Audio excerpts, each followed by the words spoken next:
Nancy Pelosi walked onto the Fox News stage, believing that nearly 4 decades in Congress would naturally put her above a former reality TV star, and within minutes it became obvious she had misread the moment. What she expected was a clash of styles and personalities, something she could manage with practiced lines about experience and institutional respect. What she got, instead, was a performance built entirely around documents, visuals, timelines, and uncomfortable questions that refused to stay theoretical. It wasn't about insults or slogans, it was about numbers, properties, dates, and patterns placed on giant screens where everyone could see them at once. And once those screens lit up, the debate stopped being about ideology and started being about optics and contradictions. The studio itself was designed for confrontation. 2 podiums angled toward each other, massive displays waiting in silence, and an audience split into clearly defined camps. Pelosi arrived first, composed, confident, dressed in one of her signature suits that silently communicated status without needing explanation. She spoke like someone used to being deferred to, someone who assumed her resume alone would carry the evening. Her opening statement leaned on familiar themes about duty, democracy, and leadership, positioning herself as the adult in the room. Then Donald Trump walked out carrying a thick folder, and the entire tone shifted. Trump didn't start with character attacks or old scandals. He started with arithmetic. He talked about salaries, about how much members of Congress make, about how long Pelosi had been in office. He didn't say anything directly accusatory. He just asked how certain numbers seemed to coexist in the same story. How does a public salary, even over decades, align with a net worth estimated in the hundreds of millions? It wasn't framed as a crime. It was framed as a puzzle the audience was invited to solve for themselves. From there, the screens filled with charts showing publicly disclosed stock trades connected to Paul Pelosi. Trump didn't call them illegal. He called them interesting, remarkably timed, and worth a closer look. He highlighted how some trades appeared to line up with legislative developments that could reasonably affect those companies. The implication wasn't stated. It was implied through repetition and visual contrast. Viewers weren't told what to think. They were shown patterns and left to draw their own conclusions. Every example was presented as a question rather than an accusation. Why did certain investments appear shortly before major policy shifts? Why did some legislative efforts quietly stall after those trades? Why did proposals to restrict congressional trading repeatedly fail under leadership that benefited from the current system? None of this was framed as proof of wrongdoing, only as material that seemed to invite scrutiny. Then the focus shifted from finance to geography. San Francisco appeared on the screens, not through statistics alone, but through raw images. Tents, boarded storefronts, street-level disorder contrasted with photos of luxury neighborhoods and private estates. Trump didn't say Pelosi caused these conditions. He asked what responsibility long-term representation implied. If someone represents a city for decades, at what point do they own its outcomes, good or bad? Pelosi attempted to contextualize the images by referencing national trends and complex social problems. Trump responded by narrowing the lens, showing data from city-run systems and tourism warnings. Again, no accusations, just juxtaposition. A city struggling with visible crises next to a leader living in extraordinary comfort. The audience didn't need a narrator to understand the contrast. COVID became the next act of the evening. Clips played of Pelosi touring her kitchen, discussing luxury appliances, showcasing expensive ice cream. Trump framed it as a tone issue, not a moral one. He asked how such imagery landed while small businesses were closed and people were losing livelihoods. It wasn't about legality, It was about perception and timing. Then came the salon footage. Pelosi receiving a haircut during lockdown restrictions. Trump didn't say she broke the law. He asked why the rules seemed flexible for some and absolute for others. He let the video speak for itself, repeating her own words about public health guidance. The point wasn't to prove hypocrisy, only to raise the question of credibility. If leaders ask sacrifice from others, how closely do they follow their own guidance? January 6th entered the conversation more cautiously. Trump presented documents suggesting he had authorized National Guard resources in advance. He asked why security decisions fell the way they did and who held responsibility for them. Pelosi tried to explain institutional procedures and shared authority. Trump kept returning to timelines and official confirmations, not conclusions. He didn't claim she caused anything. He asked why her role was never examined, why the investigation focused outward rather than inward, why certain communications were unavailable. The framing remained consistent: unanswered questions, missing context, incomplete narratives. Not a verdict, just an invitation to doubt. The impeachment segments followed the same pattern. Trump reminded viewers he had been impeached twice and acquitted twice.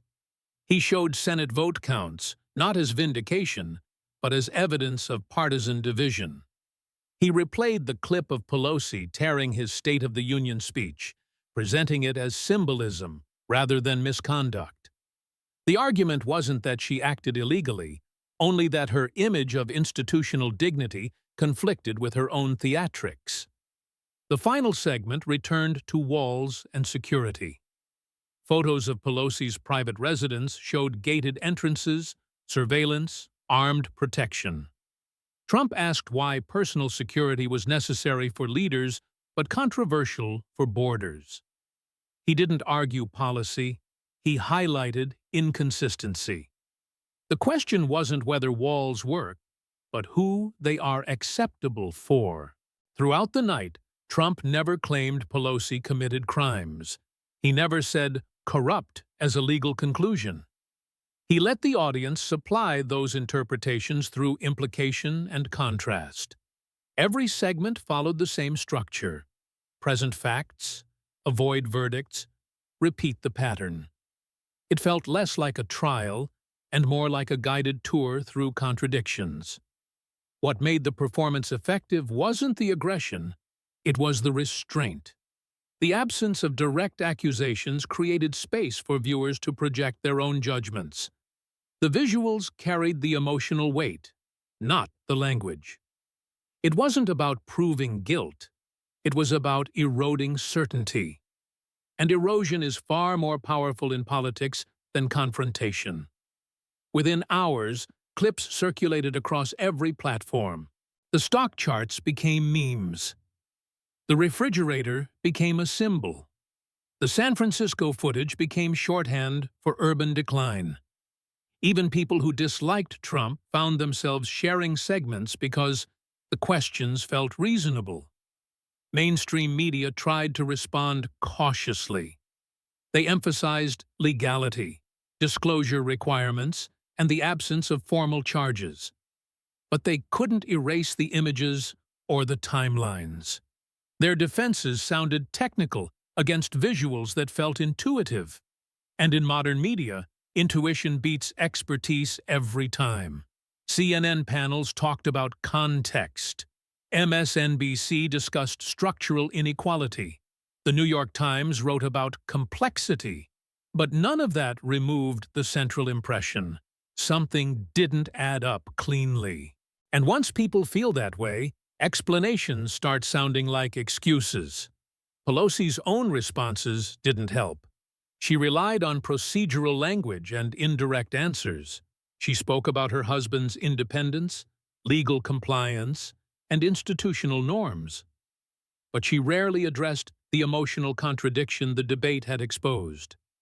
She defended systems when people were questioning stories.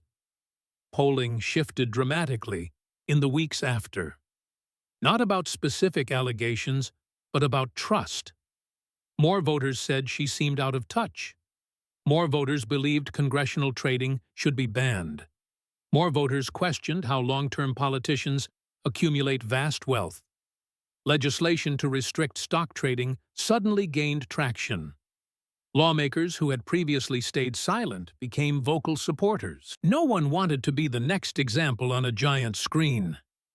The issue stopped being partisan and became reputational. Self-preservation turned into reform. San Francisco's image suffered collateral damage. Tourism dipped further. Businesses cited safety concerns. Local officials faced renewed scrutiny. The city became a symbol of national dysfunction, fairly or not. Pelosi eventually stepped back from leadership. Officially, it was about generational change. Unofficially, everyone understood the timing. Her authority had been weakened not by evidence of wrongdoing, but by narrative collapse. She could no longer speak about ethics without triggering uncomfortable associations. The most lasting impact wasn't on Pelosi personally, but on how Americans think about political wealth.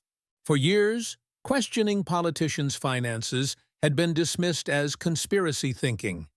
After this debate, it became mainstream skepticism. People started asking about other lawmakers, other families, other trades. Transparency became a demand, not a talking point. Trump's performance became a template, not for shouting, but for structuring doubt. Bring documents, use visuals, ask questions instead of making claims. Let the audience finish the argument themselves. In that sense, the debate wasn't about Trump versus Pelosi. It was about two different models of power, one built on branding, messaging, and institutional prestige. The other built on spectacle, contrast, and narrative disruption. The second doesn't need to win on facts if it wins on feelings. Whether any of the implications are fair is almost secondary. Politics doesn't operate like a courtroom. It operates like a stage where perception becomes reality.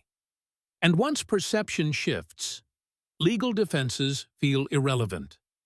People remember images, not footnotes. Pelosi didn't lose because she was proven wrong. She lost because she looked unconvincing in a story she didn't control. Her career had been built on moral authority. That authority depends on coherence between message and lifestyle. When that coherence cracks, everything else follows. Trump understood that better than anyone. He didn't need to accuse. He just needed to display. And in modern media, display is destiny. And that's why the aftermath mattered more than the night itself. A debate is a moment, but the edit is the weapon. By the time the cameras shut off, the real event had already begun, because the footage was now free to travel without context, without moderation, without mercy. People weren't watching a full 90 minutes. They were watching 15 seconds, then another 15, then another. Each clip engineered to feel like a final answer. And once a clip becomes the final answer in the public mind, you can't argue with it using paragraphs. Within 24 hours, the country wasn't discussing policy, it was trading symbols. The folder became a symbol. The charts became a symbol. The mansion gates became a symbol. Even the pauses, those awkward seconds where Pelosi looked like she was searching for footing, became a symbol. The story didn't need to be proven in court to be believed in culture. What's quietly terrifying about that is how it changes incentives for everyone else. Every politician watching learned the same lesson. You don't get punished for being wrong. You get punished for looking unsure on camera. You don't lose because you can't rebut an argument. You lose because you can't rebut an image. A spreadsheet on a screen hits harder than 1,000 pages of explanation that no one reads. And if you've built your career on smooth explanations, You've just entered the worst era imaginable. You could feel the panic in the follow-up interviews, not just from Pelosi, but from people around her, the allies who tried to contextualize and ended up sounding like they were translating. They leaned on the same defenses. It's disclosed, it's legal, it's complicated, it's broader than one person, it's an urban challenge, it's a national trend. All of that might be true in some narrow technical sense, but it doesn't answer the gut question viewers were now asking. If it's all fine, why does it look so bad when it's laid out like a timeline? Because here's the part nobody wants to say out loud. The public has a tolerance for messy reality, but almost no tolerance for asymmetry. People can accept that cities struggle, that homelessness is hard, that crime statistics are messy, that systems are imperfect. What they struggle to accept is the idea that the people overseeing those systems live inside a completely different ecosystem, one with gates, security, private schools, private routes, private comfort. When that asymmetry becomes visible, it doesn't just create anger, it creates suspicion. And suspicion is sticky. Once viewers start thinking in patterns, every new fact becomes another example. A normal investment becomes another coincidence. A normal property purchase becomes another reminder. A normal media appearance becomes another dodge. It's not fair, but fairness has never been the operating system of viral politics. That's why Pelosi's team tried to do what every modern political team does: drown the moment in noise. They pushed friendly coverage. They scheduled soft interviews. They tried to pivot to issues where she traditionally polled well: healthcare, democracy, institutional stability. But the debate had reframed the question from "What do you stand for?" to "What do you benefit from?" And once people are stuck on benefits, values start sounding like marketing. If you watched the reaction carefully, you could see two Americas splitting in real time. One side treated the debate like a long overdue reckoning, a cathartic airing of questions they'd carried for years but were told not to ask. The other side treated it like a spectacle, a performance designed to inflame and distract, a hit job using selective visuals and loaded framing. Both reactions can be sincere at the same time. Because modern politics doesn't require a single shared reality anymore, it only requires a shared clip. And then came the copycats. Not just on the right, but everywhere. Suddenly, every challenger wanted a folder moment. Every host wanted a screens moment. Every campaign wanted a timeline moment. It was like watching an entire industry adopt a new language overnight. Fewer adjectives, more graphics, less moral outrage, more spreadsheets, less "I believe," more "look at this date." That shift has consequences because it rewards a certain kind of storytelling. The kind that doesn't say, "This is true," but asks, "Isn't this strange?" The kind that doesn't claim wrongdoing, but implies improbability. The kind that doesn't need to prove intent, because it can sell suspicion as a product. And suspicion, unlike facts, is renewable. In Pelosi's case, the most damaging part wasn't any single claim. It was the cumulative effect of watching her defend the idea of normality while the visuals screamed abnormality. She could say, "We follow the rules," all night, and the audience could still think, "Okay, but who wrote the rules, and who benefits from them?" That's the trap. Once the conversation becomes about the legitimacy of the system, compliance stops sounding like innocence. It starts sounding like insider membership. Meanwhile, Trump's team didn't act like a campaign team. They acted like a content studio. They cut the clips in formats designed for different audiences. They made one version for older viewers who wanted charts and narration. They made another for younger viewers who wanted punchy contrasts and captions. They made another for skeptics who didn't want conclusions, just questions, asked slowly. With a raised eyebrow you could hear through the screen. And here's the thing that makes that approach so effective. It doesn't require people to like Trump. It only requires people to enjoy the feeling of finally someone is saying it. That feeling is political crack, because it flatters the viewer. It says, you were smart, you were right to be suspicious. You were ahead of the media, ahead of the elites, ahead of the narrative. That's not persuasion, that's identity reinforcement. Soon, the debate stopped being about Nancy Pelosi as a person and became a template for a broader argument. The argument that Washington is a wealth machine. The argument that disclosure is not accountability. The argument that public service has quietly become one of the safest routes to private prosperity. Is that argument always fair? No, and pretending it's always fair would be intellectually lazy.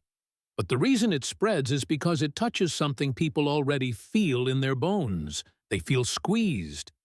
They feel like the rules change depending on who you are. They feel like the people who write policy don't live under the policy. And once you feel that, you don't need a prosecutor. You just need a highlight reel. Pelosi's defenders tried to reframe it as misogyny, or partisan harassment, or a smear campaign. Sometimes that explanation fits some viewers, because politics is absolutely full of cheap shots. But the problem is that the debate didn't lean on insults. It leaned on contrasts that looked tangible. It leaned on pictures of places and values of properties and sequences of dates. You can argue interpretation, but you can't unshow an image. The bigger story, honestly, is the lesson this teaches future politicians. If you want to survive in this era, you can't just avoid wrongdoing. You have to avoid looking like someone who benefits from the game.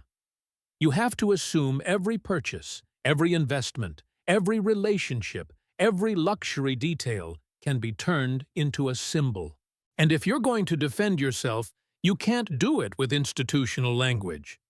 You have to do it with a story that feels human.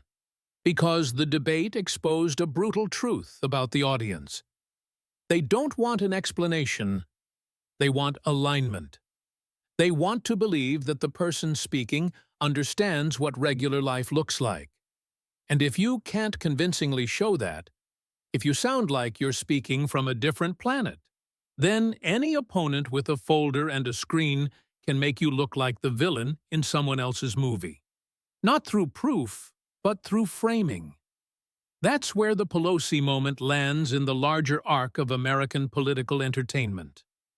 It's not about whether every insinuation holds up under a microscope. It's about how the microscope itself is now replaced by a projector. And once politics becomes projection, the winner is the one who can make the audience feel like they're seeing behind the curtain. So the question going forward isn't, did this debate settle anything? It didn't. The question is, what did it normalize? It normalized turning ethical discomfort into a consumable storyline. It normalized treating coincidence as evidence of character. It normalized a new kind of public trial where the standard isn't guilt, it's vibes. And if you think this ends with Nancy Pelosi, you haven't been paying attention. Because once a format works, it spreads. Once a tactic lands, it gets franchised. Once viewers develop a taste for receipts, they start demanding them everywhere. And in a country already primed to distrust institutions, a taste like that doesn't fade. It grows. And that growth doesn't stop at the edges of one party or one personality. It quietly reshapes how every political figure is evaluated, whether they want to participate in the game or not. Once the audience gets used to seeing charts instead of speeches, timelines instead of talking points, it becomes impossible to go back to the old style of authority. Experience stops being impressive on its own. Longevity stops being a shield and starts becoming a liability. Because longevity invites a new question. If you've been here this long, why does it still look like this? Not in a moral sense, but in a practical one. If you've had decades of influence, why do the same problems keep recycling themselves? Why does the wealth gap feel wider, not narrower? Why does the system feel more opaque, not more transparent? That question doesn't need an answer to be dangerous. It just needs to be asked often enough that people start feeling it's obvious. And once something feels obvious, anyone trying to complicate it sounds defensive by default. This is the trap Pelosi fell into. And it's the same trap waiting for dozens of others who built careers inside the same ecosystem. An ecosystem where complexity is normal, but complexity is exactly what audiences have stopped trusting. For years, political culture trained people to think in teams: red versus blue, conservative versus progressive, insider versus outsider. But the format Trump used in that debate shifted the framing. It wasn't team versus team anymore. It was system versus audience. It wasn't my policies beat your policies. It was your life doesn't look like my life. And I'm starting to wonder why. That framing is subtle, but it's powerful. It turns every politician into a character in a story about privilege, distance, and insulation. It doesn't matter what party you're in, it only matters how far removed you appear from the conditions you talk about. And the more comfortable your lifestyle looks on camera, the harder it becomes to sell yourself as a representative of struggle. Not because you're lying, but because the visuals tell a different story. This is where the whole thing starts to feel less like politics and more like sociology. You're watching two classes speak different languages. One speaks in terms of governance, process, institutions, long-term trends. The other speaks in terms of bills, rent, safety, groceries, and day-to-day friction. And when those two languages collide on a stage, the one that uses numbers and pictures usually wins. It's not that Pelosi lacked intelligence or experience. It's that her way of communicating assumed a level of trust that no longer exists. Her answers were designed for a world where people still believed in good faith by default. Trump's questions were designed for a world where good faith is treated as naive. That mismatch is what made her look unprepared, not any single claim. In older political eras, this kind of confrontation would have been handled by surrogates. There would have been memos, off-the-record briefings, carefully worded editorials. Now, none of that matters if the first viral clip lands wrong. You can't repair a narrative that has already been emotionally processed. Once people feel something about a public figure, logic becomes background noise. That's why even the strongest defenses tend to collapse under this kind of pressure. Saying it's legal doesn't neutralize it looks unfair. Saying it's complicated doesn't neutralize it feels wrong. Saying this is normal in Washington doesn't neutralize maybe Washington is the problem. Those defenses work inside institutions, but they don't work in culture. And culture is now the real arena. It's where reputations are made and destroyed in weeks instead of decades. It's where narratives move faster than investigations, and emotions move faster than evidence. It's where people don't wait for conclusions. They create them collaboratively through comments, reactions, edits, and jokes. Once you become a meme, you've already lost control of your own story. The ice cream refrigerator wasn't damaging because it proved anything. It was damaging because it symbolized something people already suspected: that politicians live in a different economic reality than the people they speak to, that they consume luxury while talking about sacrifice, that they perform empathy while existing inside a bubble most voters will never experience. And here's the uncomfortable part. Even if none of that is malicious, even if it's just a byproduct of success, it still erodes credibility. Because credibility in politics isn't about intentions, it's about alignment. Do your words line up with your world? Do your priorities look like your surroundings? Do your solutions feel like they come from inside the problem or outside it? Pelosi's world, as displayed on screen, looked very far outside the problem. Private estates, high-end appliances, secured neighborhoods, controlled environments. There's nothing inherently wrong with that, but it creates a psychological distance that no speech can bridge. It makes it easier for opponents to frame you as out of touch without ever calling you that directly. They just have to show, not tell.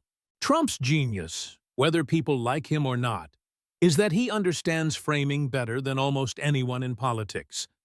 He doesn't argue on your terms, he changes the terms. He doesn't try to beat you in your domain, he drags you into a different one. Pelosi wanted a debate about leadership and norms. Trump turned it into a visual essay about wealth and disconnect. And once that shift happens, the original topic becomes irrelevant. The audience isn't listening to your answers anymore. They're scanning for inconsistencies. They're not evaluating your policies. They're evaluating your lifestyle. They're not asking what should be done. They're asking who benefits. And those are much harder questions to defend against. This dynamic doesn't just affect famous figures.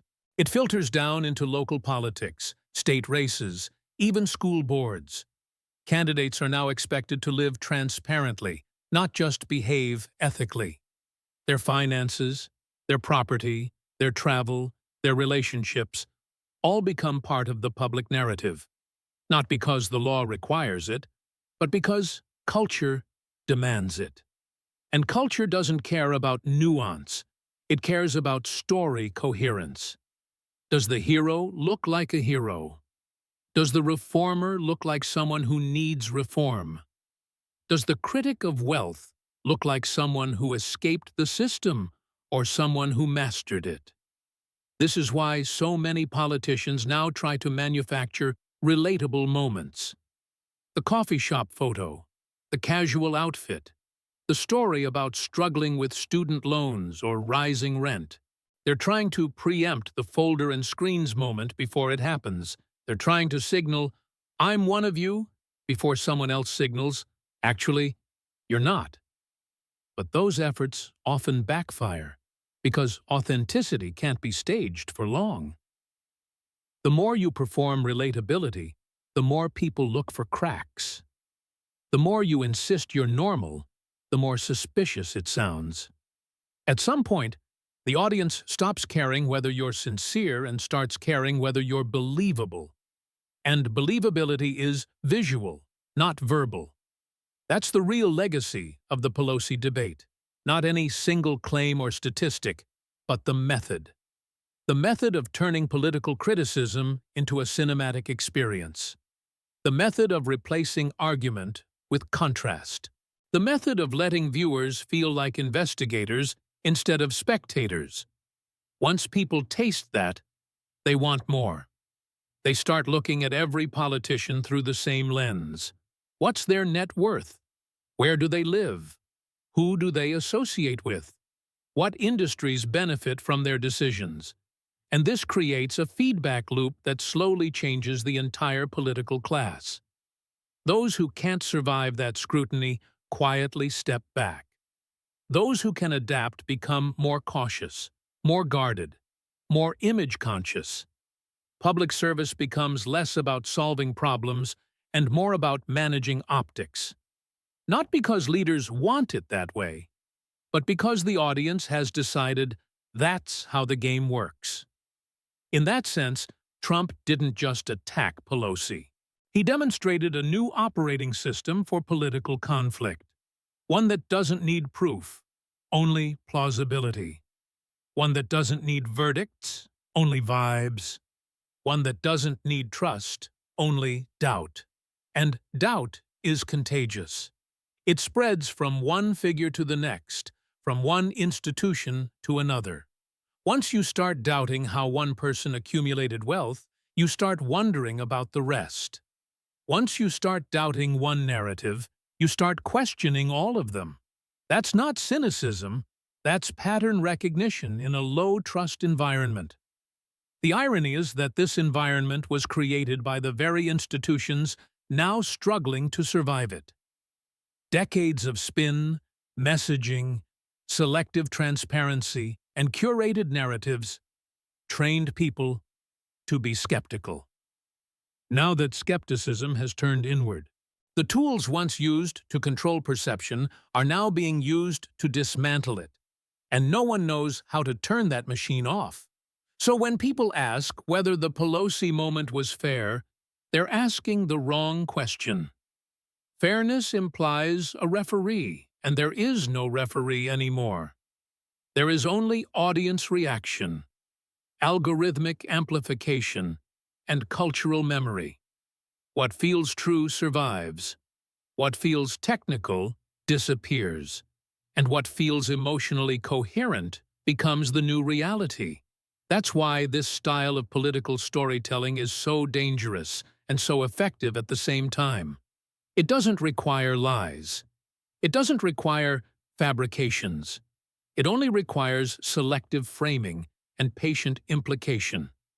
And once that becomes normal, every public figure becomes vulnerable to the same treatment. The long-term consequence is a political culture that's permanently suspicious, where no explanation is ever fully trusted, where transparency becomes performative instead of meaningful, where leaders are judged less by what they do and more by what they look like they get from it, and where the line between accountability and spectacle becomes impossible to see. Pelosi's story, whatever people think of it, is just the first high-profile example of that shift. Not the cause, but the demonstration. It showed how quickly authority can collapse when confronted with a narrative that feels emotionally consistent. It showed how little space there is for nuance in a world that prefers clarity over accuracy. And it showed that in modern politics, perception isn't just reality, it's the only currency that still holds value. From now on, every politician walks onto a stage with an invisible folder already waiting for them. Not necessarily in their opponent's hands, but in the audience's mind, filled with assumptions, expectations, comparisons, and unresolved questions. And no matter how strong your resume is, no matter how long you've served, that folder is always heavier than your words.